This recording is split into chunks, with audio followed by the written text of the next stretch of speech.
বহুত অসুবিধা হয় আহিবলৈ, ইউনিফৰ্ম লেতেৰা হৈ যায়।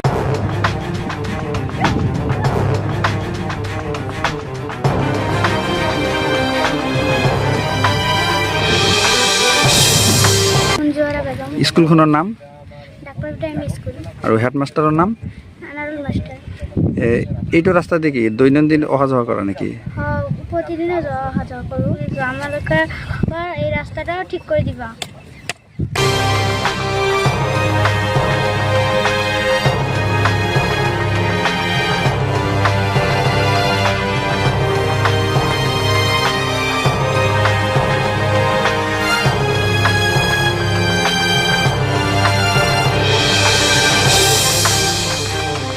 নাম কি? এই গাঁওখনৰ নাম হৈছে ডাকপাৰভিটা। ডাকপাৰভিটা। আপুনি কি ক'ব এইখন ৰাস্তাৰ বিষয়ে?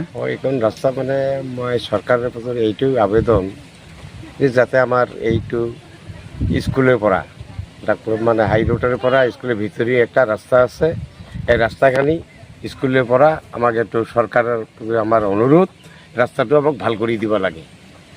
বা আমাৰ GP প্ৰেচিডেণ্ট আছে তাকো আমি অনুৰোধ কৰোঁ, আমাৰ এই ৰাস্তাটো আপোনালোকে দেখি কানি আমাক চাই কানি ছাত্ৰ ছাত্ৰীৰ কাৰণে অলপ ভাল কৰি দিয়ক।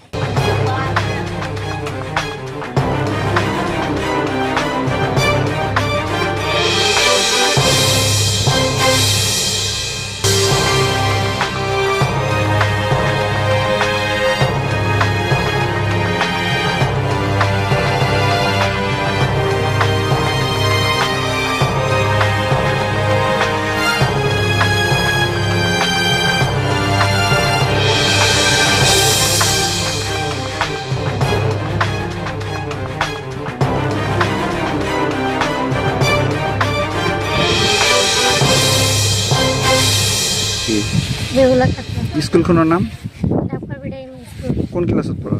সপ্তম শ্ৰেণী। কি ক'ব দৈনন্দিন এই ৰাস্তাটো অহা যোৱা কৰা হয় নেকি? হয়, বহুত অসুবিধা হয় আহিবলৈ, ইউনিফৰ্ম লেতেৰা হৈ যায়, ফিৰো বাঢ়ি যাব লাগে। তো এই ৰাস্তাখিনি ঠিক কৰি দিব।